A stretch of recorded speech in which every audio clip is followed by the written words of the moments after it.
Welcome to the Yoga Sutras, how to understand and live by the yoga philosophy for a happy and balanced life in this human experience that we're all sharing. My friend Amazing Amy was doing her yoga teacher training and asked me, Dhyana, to help her understand the Yoga Sutras, which are the fundamental yoga teachings. They're meant to help us understand our true self, our inner white light. These are friendly and casual conversations between two friends looking to dive deeper into the yoga way of life. Enjoy.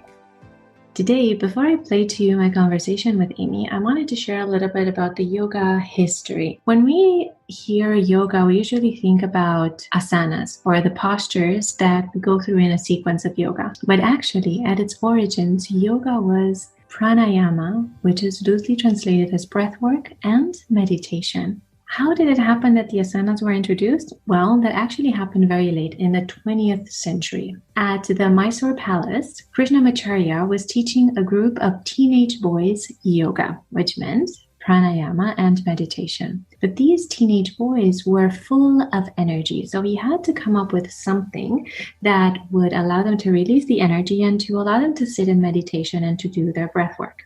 At that same time, the British team of gymnasts came to the palace to perform. And when he saw all these movements and the postures that the gymnasts were performing, Krishnamacharya decided to introduce that to his teenage group of boys. So those postures and those asanas, as you see, were introduced very late. Yoga, at its core, is pranayama, breathwork, and meditation. In this discussion with Amy today, we're going to go into the 8 limbs of yoga, and you will see that breathwork, pranayama, and meditation are, of course, included in those. The 8 limbs of yoga are the yamas, the niyamas, the asanas, or the postures, the pranayama, pratyahara, dharana, Dhyana, and Samadhi. I know these words seem very difficult because they're in Sanskrit, but they're going to be explained in the following conversation. Enjoy.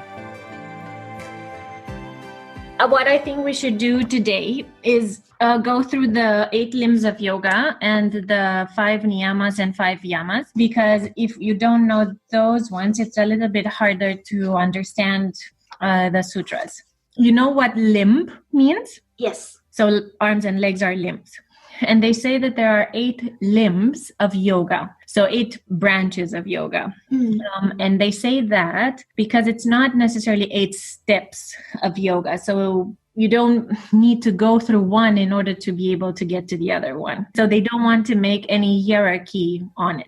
That being said, though, all those 8 are presented in a certain order. So in order for you to have a full understanding of yoga, these are the things that help you or practice yoga as it's supposed to be practiced. So meaning that it's not only physical work, the asanas or the postures, but there's more to it than that, right? So the first limb are the yamas.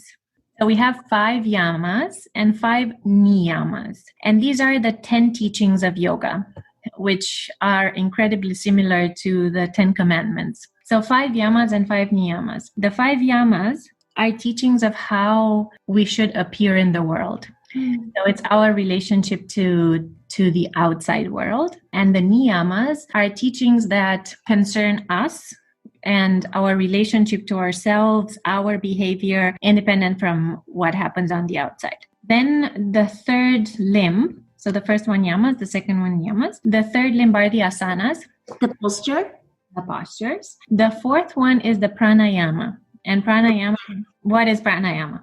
The breath. Yes, exactly. So remember, as we said yesterday, prana means energy. Some people call it chi. Some people call it prana. Some people call it energy. So the breath is the vehicle of energy. Then the 5th one is pratyahara. Pratyahara, which means the drawing of one's attention towards silence rather than towards things. Again, the impermanence of the things. You are focusing more on stillness, on the silence, on the control of the mind. More than that, Dharana is focusing attention and cultivating inner perceptual awareness. So we're looking inside. We are observing our thoughts We are observing our emotions and we try to understand them. Then we have Dhyana, which is Dhyana. That means sustaining awareness under all conditions. And some people actually just understand this as meditation. Yeah, it sounds like meditation too. Mm-hmm. And then Samadhi, which is Samadhi,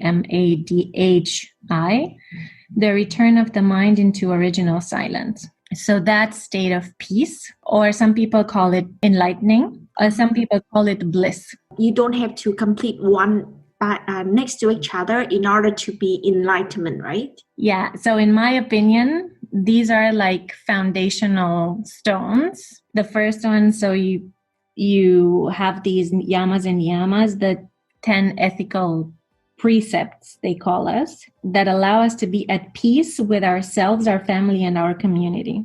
But not necessarily. So basically, you can decide not to do the asanas. You can decide not to do the breath work. So you'll find that, for example, in the Vipassana retreat, we didn't do any breath work. Just observe the breath as it is. Don't try to change it. If it's shallow, it's shallow. If it's deep, it's deep. If the inhale is longer than the exhale, that's fine. So just accept it as it is. When we do breath work in yoga, so when we do the Ujjayi breath or the Nadi Shodhana, have you learned breath? Not yet. Okay. So when we do that in yoga, we try to achieve different states. So through Ujjayi breath, which you might have heard during the class, is a more of a calming breath. Nadi Shodhana, for example, is a cleansing breath.